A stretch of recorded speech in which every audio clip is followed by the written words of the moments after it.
భాస్కర్రావు గారు, ఇప్పుడు కూటమి ప్రభుత్వం ఎన్నికల హామీల్లో మొత్తం 5 ఏళ్లలో 20 లక్షల మందికి ఉద్యోగాలు వచ్చేలాగా చూస్తాం, ఉపాధి కల్పిస్తామని చెప్పింది. ఆ దిశగా ఈ బడ్జెట్లో ఎలాంటి అడుగులు పడ్డాయి అంటారు? తప్పకుండా చెప్పాలంటే ఇందులో ఈ బడ్జెట్లో పునాదులు వేయటం అనేది జరిగింది. ముఖ్యంగా కనుక చూస్తే మనం ఈ పాలసీస్ అనేవి బ్రహ్మాండమైన పాలసీస్, దాదాపు 11-12 ఇండస్ట్రియల్ పాలసీస్ సెక్టర్ వైజ్గా తీసుకురావడం జరిగింది. ప్రతి పాలసీలోనూ ఎంప్లాయ్మెంట్ ఓరియంటెడ్ అనే దానికి ప్రియారిటీ ఇస్తూ దానికి సంబంధించిన ఇన్సెంటివ్ కేటాయింపులు కానీ ఇంకోటి కానీ ప్రోత్సాహకాలు కానీ అన్నీ basis the more you create employment more incentives కానీ మోర్ గవర్నమెంట్ సపోర్ట్ అనేది అట్లా ప్రకటించడం జరిగింది. మనకి గనక వాళ్ళ చూస్తే ఇండస్ట్రియల్ ఎన్విరాన్మెంట్ చాలా పాజిటివ్గా ఎమర్జ్ అవుతూ ఉంది గత 4-5 నెలల నుంచి. ముఖ్యంగా ఈ పాలసీలు తీసుకురావటం, దానికి సంబంధించిన ఆపరేషనల్ గైడ్ లైన్స్ అనౌన్స్ చేయటం, దీంతో పాటుగా ఈ ఇండస్ట్రీ ఎప్పుడైనా ఎక్కడైనా ఎస్టాబ్లిష్ అవ్వాలంటే ముఖ్యంగా చూసేది ఏంటంటే ఈ ఇండస్ట్రియల్ ఎన్విరాన్మెంట్ ఎలా ఉంది అనేది, గవర్నమెంట్ సపోర్ట్ ఎలా ఉంది, గవర్నమెంట్ పాలసీస్ ఎలా ఉన్నాయి, ఇండస్ట్రియల్ ఎన్విరాన్మెంట్ ఎలా ఉందనేది. దీంతో పాటుగా సపోర్టు రిలేటెడ్ ఇన్ఫ్రా కానీ లేకపోతే గవర్నమెంట్ యొక్క పాలసీస్కి సంబంధించిన ఈ ఈజ్ ఆఫ్ డూయింగ్కి సంబంధించిన పాలసీస్ కానీ, అట్లాగే వేరియస్ అందులో స్పీడ్ ఆఫ్ డూయింగ్కి సంబంధించిన గవర్నమెంట్ డిపార్ట్మెంటల్ సపోర్టు, ఇవన్నీ కూడా చాలా చాలా ఇంపార్టెంట్. మన రాష్ట్రం కనుక చూస్తే ఈవేళ అద్భుతంగా ఫుడ్ ప్రాసెసింగ్ సెక్టార్ ఎమర్జ్ అయ్యే అవకాశం ఉంది. ఇది దేశంలోనే లీడింగ్ హబ్గా మన రాష్ట్రం ఎదగడానికి చాలా చాలా అవకాశాలు ఉన్నాయి. ఫుడ్ ప్రాసెసింగ్ ఒకటి, టూరిజం ఒకటి, టెక్స్టైల్ అండ్ హ్యాండ్లూమ్స్కి సంబంధించిన ఈ 3 సెక్టార్స్, దీంతోపాటు ఐటీ అండ్ ఫార్మా, ఈ 5 సెక్టార్స్లో అద్భుతమైన ఎంప్లాయ్మెంట్ పొటెన్షియాలిటీ ఉంది. ఈ 5 సెక్టార్లకి సంబంధించిన పాలసీస్ బ్రహ్మాండంగా తీసుకురావడం జరిగింది. ఈ ఫుడ్ ప్రాసెసింగ్లో ఏంటంటే ఇది అగ్రికల్చర్ అండ్ ఎలైడ్ యాక్టివిటీస్కి అనుబంధంగా ఉంటుంది. ఇందులో fruits, vegetables, spices, dairy, meat, తర్వాత ప్లాంటేషన్స్కి సంబంధించినవి, కాన్ఫెక్షనరీస్, ఇట్లా వీటన్నిటికి సంబంధించినవి. సో ఆల్రెడీ చాలా ఉత్సాహంగా ఔత్సాహిక పారిశ్రామికవేత్తలు ముందుకు రావటం, ఈ ఫుడ్ ప్రాసెసింగ్కి సంబంధించిన ఎంక్వైరీస్ చాలామంది ఇన్వెస్టర్స్ నుంచి మా ఏపీ ఛాంబర్స్ కూడా రావడం జరుగుతూ ఉంది. ఇవేళే ఒక సెమినార్ చేశాము. అలాగే ఆ సెమినార్లో దాదాపు 150 మంది ఈ ఔత్సాహిక పారిశ్రామికతలు వచ్చి ఈ ఇన్వెస్ట్మెంట్స్ ఏ రకంగా మనం ఫుడ్ ప్రాసెసింగ్ సెక్టార్లో తీసుకెళ్లాలనే సంబంధించిన ముందు అడుగు జరుగుతూ ఉంది. వీటితో పాటుగా ఏంటంటే ఈ ముఖ్యంగా గవర్నమెంటు ఈ ప్రొడక్షన్ కాస్ట్లో ఫ్యూయలు, పవరు, హలో సార్ చెప్పండి కంటిన్యూ చేయండి. ప్రొడక్షన్ కాస్ట్లో power, fuel, labour cost, raw material cost అనేది, లాజిస్టిక్ కాస్ట్ చాలా చాలా ఇంపార్టెంట్. ఈ లాజిస్టిక్స్ కాస్ట్ అనేది తగ్గించడం కోసం మేము గవర్నమెంట్ నుంచి ఎప్పటి నుంచో ప్రయత్నాలు చేస్తా ఉన్నాం. చంద్రబాబు గారు దానికి ముందడుగు వేస్తూ ఈ యొక్క లాజిస్టిక్ పార్ట్స్ని తీసుకురావటం కానీ, అలాగే ఈ రోడ్స్ అండ్ రిపేర్స్ అనేది చాలా ప్రియారిటీ సబ్జెక్ట్గా తీసుకుని దానివల్ల ఏమవుతుందంటే వెహికల్స్ బ్రేక్ డౌన్ కానీ, దాని మీద ట్రాన్స్పోర్టేషన్ కాస్ట్ కానీ పెరిగిపోవడం అనేది జరిగింది గత 2-3 సంవత్సరాల నుంచి. రోడ్ రిపేర్స్, కొత్తగా ఈ రోడ్స్, న్యూ రోడ్స్ కానీ రిపేర్స్ కానీ ఎలకేషన్స్ చేయటం కానీ, అలాగే పవర్కి సంబంధించిన ఇంపార్టెంట్ అనౌన్స్మెంట్ ఏం చేశారంటే ఈ సంవత్సరం రేట్లు పెంచలేదు ఇండస్ట్రియల్ పవర్, అలాగే రాబోయే 3-4 సంవత్సరాల్లో కూడా ఇండస్ట్రియల్ పవర్ పెంచాం, మేము ఇంకా తగ్గించడానికి ప్రయత్నం చేస్తాం. ఎవ్రీ ఇయర్ 50 పైసా కాడికి యూనిట్కి తగ్గించడానికి ప్రయత్నాలు చేస్తున్నాం. దానికి అనుబంధంగా పవర్ సెక్టార్ రిఫార్మ్స్ కానీ, ఈ పవర్ సెక్టార్కి సంబంధించిన కాస్ట్ ఆప్టిమైజేషన్ కానీ ఇవన్నీ చేస్తున్నామని చెప్పి ప్రయత్నాలు జరుగుతూ ఉన్నాయి. ఓకే. సో ఓవరాల్గా ఏంటంటే ఈ పోర్ట్స్, ఎయిర్పోర్ట్స్ వీటన్నిటిని అనుసంధానం చేసినప్పుడు ఎంప్లాయ్మెంట్ని ఈజీగా అడ్రస్ చేయగలరని నా నమ్మకం. విజయ్ కుమార్ గారు, అలాగే ఇప్పుడు P4 మోడల్ ఒకటి తీసుకొస్తాము ఉగాది నాటికి అని చెప్పి రాష్ట్ర ప్రభుత్వం చెబుతోంది. ఏంటి ఈ విధానం? ఈ విధానం ద్వారా ఏ వర్గాలకు మేలు జరగబోతుంది? సార్, ఇప్పటిదాకా మనం గత 10-12 సంవత్సరాలు ఈవెన్ చంద్రబాబు నాయుడు దాన్ని PPP అన్నాడు, అంటే దాన్ని ప్రైవేట్ దాని పబ్లిక్ పార్ట్నర్షిప్ అని. సో ఇప్పుడు ఏంటంటే పీపుల్ కూడా ఒకటి వచ్చారన్నమాట. సో అసలు ఈ 4 Pలు ఏంటంటే ఇప్పటిదాకా ఏ సెక్టార్కి ఏ గవర్నమెంటు ఇవి అందుతున్నాయి, ఎవరెవరికి అందటం లేదు, ఎవరి స్థాయి ఎంతలో ఉంది, ఎవరెవరు ఏమేమి పని చేసుకుంటున్నారు, వాళ్ళు ఏమేమి పని చెయ్యాలి, సో ఈ పని చేసేందులో వీళ్ళకి ఆదాయం ఎక్కువ వస్తుందా తక్కువ వస్తుందా, వీళ్ళు ఇంకొక పని చేస్తే వీళ్ళకి ఆదాయం బాగా వస్తుందా, సో ఈ సెక్టార్ని ఇక్కడి నుంచి వేరే సెక్టార్కి మార్చచ్చా, ఇలా చాలా డీటెయిల్డ్గా ఒక మ్యాక్రో అనాలిసిస్ అయిపోతున్నారు. సో దీనికి కొన్ని కండిషన్స్ పెట్టుకున్నారు. అంటే దాన్ని ఉంటారు 5 ఎకరాల దాని మెట్ట 2 ఎకరాల మాగాని ఇట్లాంటి వాళ్ళు ఉంటే వీళ్ళకి గవర్నమెంట్ ఈ పథకాలు ఇవ్వాలా వద్దా. సో ఈ దీంట్లో బేసిక్ ఏమంటే గవర్నమెంట్ని ఎలా నడపాలి, మన గవర్నమెంట్ యొక్క కాన్సన్ట్రేషన్ ఎవరి మీద ఉండాలి, మన గవర్నమెంట్ పథకాలు ఎవరికి పోవాలి, అసలు ఎవరిని మన పైకి తేవాలి. ఏదో గుడ్డొచ్చే దాన్ని ఉంటారు వెరీ జనరల్గా స్కీమ్స్ పెట్టేసి ఏదో మన దాని డెలివరీ మెకానిజం చూడకుండా అసలు డెలివరీ మెకానిజం ఎక్కడ పోవాలి, ఏ బేసిస్లో ఎవరికి పోవాలి, ఏ ఇండివిజువల్కి చేరాలి, ఎలా చేరాలి, ఎప్పుడు చేరాలి, వాళ్ళ స్కిల్ సెట్ ఏంటి, వాళ్ళ స్కిల్ సెట్ని డెవలప్ చేసి దానికి అనుగుణంగా వాళ్ళకి మనం ఉద్యోగాలు కల్పించగలగాలి. సో అట్లా వెరీ ఏమంటారు ఎక్స్టెన్సివ్ రేంజ్లో ఒక ఇంటగ్రేటెడ్ సెటప్లో ఈ ఉద్యోగాలు, ట్రైనింగులు, దాన్ని ఉంటారు ఈ పరిశ్రమలు తేవడం, ఇవంతా ఒక సర్కిల్గా చేసి వీటన్నిటికీ సీడాప్ అని ఒక కార్పొరేషన్ పెట్టారు. ఈ సీడాప్ కార్పొరేషన్ ద్వారా ఉద్యోగాలు తేవాలి. అదేవిధంగా మన యొక్క ఏపీఈడిపి ద్వారా బయట నుంచి పరిశ్రమలు తేవాలి. అదేవిధంగా ఈ స్కిల్ డెవలప్మెంట్ కార్పొరేషన్ ద్వారా వీళ్ళకు ట్రైనింగ్లు ఇవ్వాలి. ఇవన్నీ ఎవరికి చేయాలి, ఎలా చేయాలి, ఏ ప్రాంతాల్లో చేయాలి, 5WH అంటారు, వై, వేర్, వెన్, హౌ అని. సో ఈ 5WH మార్గాల ద్వారా people public private partnership. So ఈ అన్ని సెక్టార్స్ని పూర్తి స్థాయిలో ఒక ఇంటగ్రేటెడ్ సెటప్ చేసి ఒక అనలిటికల్ ఫ్రేమ్వర్క్ ఆఫ్ మైండ్తో గవర్నమెంటు స్పెసిఫిక్గా టార్గెటెడ్ అప్రోచ్తో ముందు పోవడానికి ఒక టెక్నికల్ మార్గం. ఇది టెక్నికల్ అక్కడ పక్కన పెడితే ఫీల్డ్ లెవెల్లో క్షేత్రస్థాయిలో ఇది అసలు ఎవరెవరి దగ్గర ఏమేమి స్కిల్ సెట్స్ ఉన్నాయి, ఎవరెవరికి ఏమేమి వచ్చు. ఇందాక మనం బీసీల గురించి మాట్లాడుకున్నాం. బీసీలకి వృత్తి వాళ్ళు అంటూ మనం ఒక జనరలైజ్డ్ అప్రోచ్ తీసుకున్నాం. ఏ రకమైన వృత్తి వాళ్ళు, ఏ దీనికి వాళ్ళు పనికొస్తారు, వాళ్ళ ఆదాయం ఎంత, వాళ్ళు దీంట్లో ఉంటే పనికొస్తారా, వేరే దాంట్లో పోతే పనికొస్తారా, ఇట్లా వెరీ మైక్రో లెవెల్లో అనాలిసిస్ చేయడమే ఇక్కడ P4 దాన్ని ఉద్దేశం. ఒక్కసారిగా ఒక 2-3 monthsలో ఇది రాకపోవచ్చు, కానీ it's a very big approach. ఒక 2-3 సంవత్సరాల్లో రాష్ట్రంలోని మొత్తం సమాచారం ఎవరికి ఏమేమి కావాలి, ప్రతి ఒక్క పౌరుడి సమాచారం ఉండాలి మన దగ్గర. అలాగే ఏపీ సమగ్ర అభివృద్ధి అధ్యయన వేదిక కన్వీనర్ టి లక్ష్మీనారాయణ గారు కూడా జాయిన్ అయ్యారు మనతో పాటు. లక్ష్మీనారాయణ గారు, అలాగే బడ్జెట్ గురించి మనం ఉదయం నుంచి చర్చించుకుంటున్నాం. దీంట్లో కేటాయింపుల పరంగా చూస్తే తల్లికి వందనం కేటాయించారు ప్రత్యేకంగా సూపర్ 6 పథకాల్లో. అలాగే ఉచిత గ్యాస్కి కూడా కేటాయించారు. అలాగే అన్నదాత సుఖీభవ వీటికి కేటాయించారు. కొత్తగా ఆర్టీసీ ఉచితంగా మహిళలకు ఇస్తామని చెప్పారు ప్రయాణాన్ని. అలాగే మహిళలకు మహాలక్ష్మి పథకం కింద 1500 నెలకి ఇస్తామన్నారు. నిరుద్యోగ భృతి 3000 ఇస్తామన్నారు. వీటికి సంబంధించి కేటాయింపులు లేవు అనే అభిప్రాయం ఉంది. ఏంటి దాటి గురించి ఏమనుకుంటున్నారు? మీ బడ్జెట్ విశ్లేషణ ఎలా ఉంది ఈ విషయంలో? అవన్నీ కూడా ఎన్నికల వాగ్దానాలు. ఎన్నికల ప్రణాళికలో చేసినటువంటి ప్రతి వాగ్దానాన్ని కూడా అమలు చేయాల్సినటువంటి బాధ్యత కూటమి ప్రభుత్వం పైన ఉన్నది. కాకపోతే ఇంకా 4 సంవత్సరాలు పరిపాలన చేసే అవకాశం ఈ కూటమి ప్రభుత్వానికి ఉన్నది. కాబట్టి దశల వారీగా ఒకదాని తర్వాత ఒకటి అమలు చేస్తాము అని సహజంగా ప్రభుత్వం చెబుతుంది. ఇప్పటికే వృద్ధాప్య పెన్షన్లు, వికలాంగుల పెన్షన్లు మొత్తాన్ని పెంచడం జరిగింది.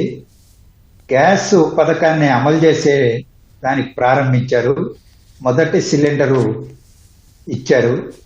అలాగే ఇవాళ అన్నా క్యాంటీన్లు కానీ, ఇటువంటి వాటిని కూడా అమలు చేశారు.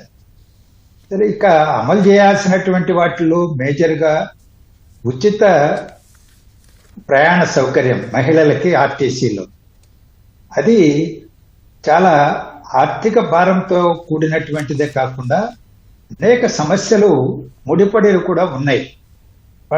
ఈ పథకాన్ని కర్ణాటకలో అమలు చేస్తున్నారు, తెలంగాణలో అమలు చేస్తున్నారు. వివిధ సమస్యలు ఎదురవుతున్నాయి. ఆ సమస్యలను అధ్యయనం చేయడానికి కూడా ఆంధ్రప్రదేశ్ ప్రభుత్వం ప్రయత్నం చేసిందని నా వరకు నేను గమనిస్తున్నాను. సరే, వాటిని పరిగణలోకి తీసుకొని మెరుగైనటువంటి రీతిలో సమస్యలను తక్కువ చేసుకునే పద్ధతుల్లో ఆంధ్రప్రదేశ్లో ఆ హామీని అమలు చేయాల్సి ఉంటుంది. ఆర్టీసీ ప్రభుత్వ రంగ సంస్థ, దానికి నష్టం జరగకూడదు.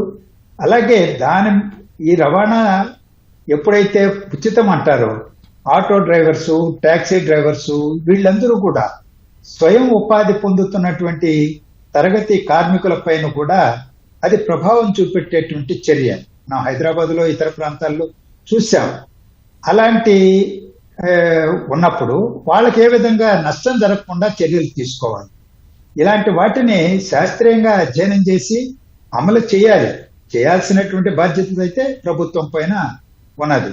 అలాగే రైతు పిఎం కిసాన్ దానికి సంబంధించి, అలాగే రాష్ట్ర ప్రభుత్వం రైతు భరోసా, వీటిని కలిపి మామూలుగా అమలు చేస్తున్నారు. గత ప్రభుత్వం కూడా అదే చేసింది. కేంద్రం ఇచ్చేదాన్ని మినహాయించి మిగిలినటువంటి డబ్బులు ఇచ్చేవారు. సరే, ఇప్పుడు దానికి 20,000కు ప్రతి రైతుకు ఇచ్చేటువంటి దాన్ని కాస్త పెంచి సహాయం చేస్తామని చెప్పారు. దానికి నిధులు కొంత కేటాయించారు. పూర్తి స్థాయిలో అమలు చేయాల్సినటువంటి బాధ్యత అయితే ప్రభుత్వం పైన ఉన్నది. ఇలా సూపర్ 6 అనేటువంటివి ఏవైతే చెప్పారో వాటికి కొన్నింటికి ఈరోజు బడ్జెట్లో ప్రొవిజన్స్ చూపెట్టారు. వాటికి అనుగుణంగా నిధులు విడుదల చేసి అమలు చేయాలి. వాటి కేటాయింపులు లేనటువంటి వాటిని కూడా అమలు చేసేటువంటి దానికి తప్పనిసరిగా ప్రభుత్వం అంకిత భావంతో ప్రయత్నం చేయాల్సినటువంటి బాధ్యత అయితే ఉన్నదని నేను భావిస్తున్నాను. బడ్జెట్పై ప్రత్యేక చర్చలో ఇప్పుడు విరామం. రాష్ట్ర బడ్జెట్పై ప్రత్యేక చర్చకు తిరిగి స్వాగతం. విజయ్ కుమార్ గారు, అలాగే ఇప్పుడు చూస్తే ప్రభుత్వం పబ్లిక్ ప్రైవేట్ భాగస్వామ్యం పేరిట కొత్త పథకం తీసుకొస్తున్నామని చెప్పింది.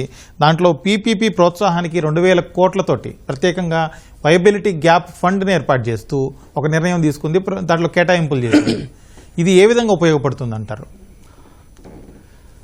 సరే, ఇప్పుడు ప్రపంచవ్యాప్తంగా మ్యాక్రో చాలా పెద్ద ఆర్గనైజేషన్ల యొక్క సంఖ్య అనేది తగ్గుతుంది, స్టార్టప్ల సంఖ్య అనేది పెరుగుతుంది. సో దాన్ని కొన్ని స్టార్టప్లు ఎస్టాబ్లిష్డ్ ఇండస్ట్రీస్ కంటే చాలా ఎత్తుకు ఎదిగిపోతున్నాయి. సో కొత్త ఐడియాలు వస్తున్నాయి. సో కొత్త ఐడియాలు ప్రోత్సహించే దీంట్లో భాగంగా స్టార్టప్ని ప్రతి ఒక్క రాష్ట్ర ప్రభుత్వం, కేంద్ర ప్రభుత్వం అన్నీ కూడా ప్రోత్సహిస్తున్నాయి. ఆ ప్రోత్సాహంలో భాగంగానే స్టార్టప్లు కావచ్చు, లేదంటే చిన్న తరహా పరిశ్రమలు కావచ్చు, వీళ్ళు మన రాష్ట్రంలో పరిశ్రమలు పెడితే ఇనిషియల్ స్టేజెస్లో కొంతవరకు ఎట్లయితే మనం దాని ప్లేన్లకి దాని ఫ్లైట్ కంపెనీస్కి కొత్తగా మా రాష్ట్రం నుంచి నువ్వు కనుక ఫ్లైట్స్ రన్ చేస్తే నీకు అంటే 180 సీట్లకి ఫుల్గా ఇనిషియల్గా రాకపోతే కొంత వైబిలిటీ మేము ఇస్తామని వాళ్ళతో చెప్పి, మన యొక్క కొత్త రాష్ట్రం కాబట్టి మనం ఇట్లాంటివి చాలా ధన్యవాదం చేయాల్సి వస్తుంది. బికాజ్ మనకు అంత ఇన్ఫ్రాస్ట్రక్చర్ లేదు కాబట్టి. సో ఆ ఇన్ఫ్రాస్ట్రక్చర్ పెట్టుకునే దీంట్లో భాగంగానే ఈ దాని స్టార్టప్స్కి ఒక 2,000 కోట్ల రూపాయలతో ఒక వైబిలిటీ ఫండ్ పెట్టారు.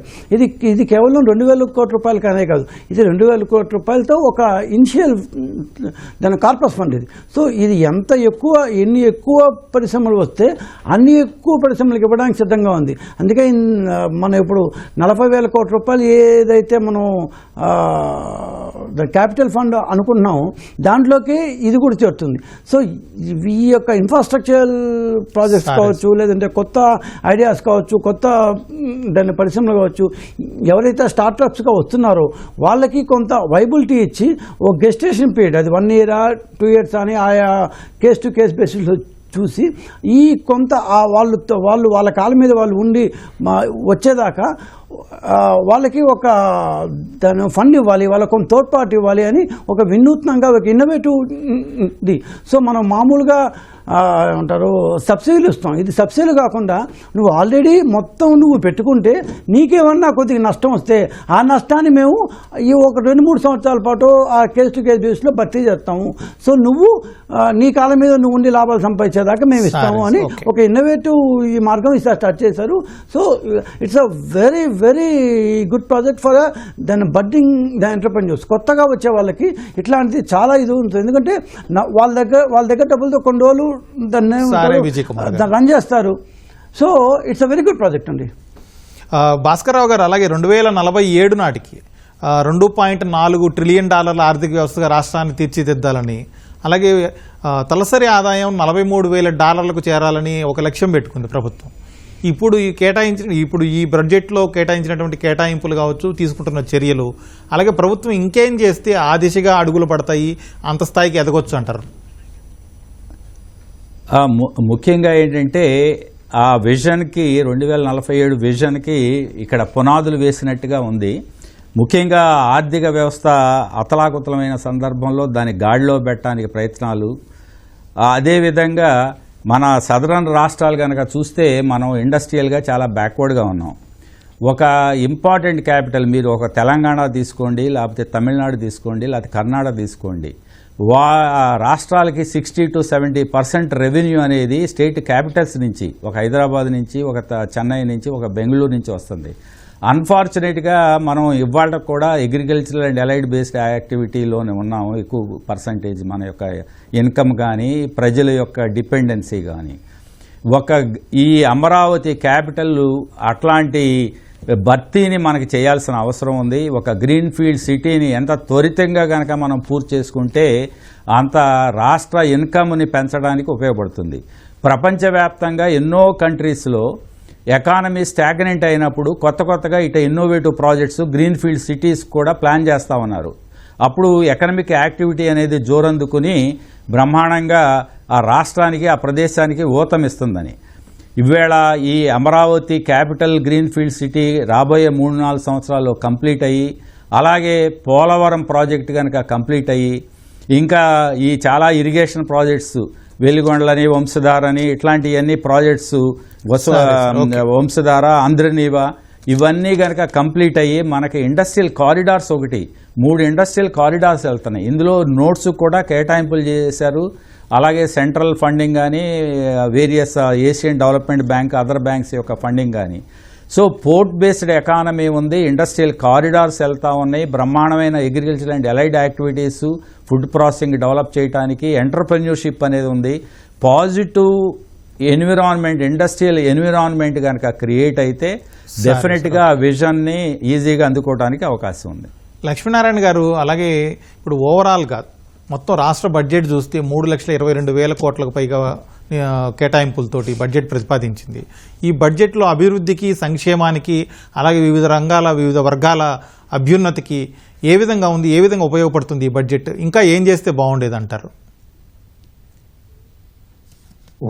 ఒకటి, మీరు అన్నట్లు 3,22,000 కోట్లతో బడ్జెట్ పెట్టినప్పటికీ ద్రవ్య లోటు దాదాపు 80,000 కోట్ల రూపాయలు ఉన్నది. అంటే అప్పులు తెచ్చుకోవాలి. 32% అప్పుల ద్వారానే ఈ నిధులు సమీకరించుకోవాలనే ప్రస్తావన చేశారు. ఒకవైపున గత ప్రభుత్వం యొక్క నిర్వాహకం వల్ల అప్పులు పుట్టనటువంటి పరిస్థితి ఆంధ్రప్రదేశ్కు ఏర్పడింది. అలాంటి నేపథ్యంలో ఈరోజు 32% అప్పులు తెచ్చే ఈ బడ్జెట్లో ద్రవ్యలోటును పూడ్చుకోవాల్సినటువంటి పరిస్థితి. అంటే అది అభివృద్ధి మీద ఎంతో కొంత ప్రభావం కలిగిస్తుంది. నీటిపారుదల ప్రాజెక్టులకు కేటాయించినటువంటి నిధులు వెచ్చించడంలో కానీ, లేదా ఇంతకుముందు మీరు ప్రస్తావించిన వైబిలిటీ గ్యాప్ 2,000 కోట్ల రూపాయలు అని కేటాయింపు అయితే ఉన్నది, కానీ దాన్ని ఎంతవరకు వినియోగించుకోగలం అనేటువంటి విషయంలో కానీ, ఇది అన్నింటికీ కేటాయింపులను పూర్తి స్థాయిలో 100% అమలు చేయడానికి అప్పులు అనేటువంటిది కూడా ముడిపడి ఉన్నది. అలాగే కేంద్ర ప్రభుత్వం మనకు కేంద్ర పన్నుల్లో వచ్చేటువంటి వాటా ఎంత ఇస్తుంది ఏంటి అనేది కూడా ఇప్పుడు ఒక చర్చ జరుగుతున్నది. 41% నుంచి 40% తగ్గించబోతున్నారని. నిజంగానే ఆ పదంగా కేంద్ర ప్రభుత్వం తగ్గించింది అనుకోండి, కేంద్రం నుంచి వచ్చేటువంటి నిధులు తగ్గిపోతాయి. అలాగే ఆర్థిక సంఘం ఇవాళ విచారణ చేయబోతున్నది. వాళ్ళ రికమెండేషన్స్ ఏ విధంగా ఉంటాయో తెలియదు.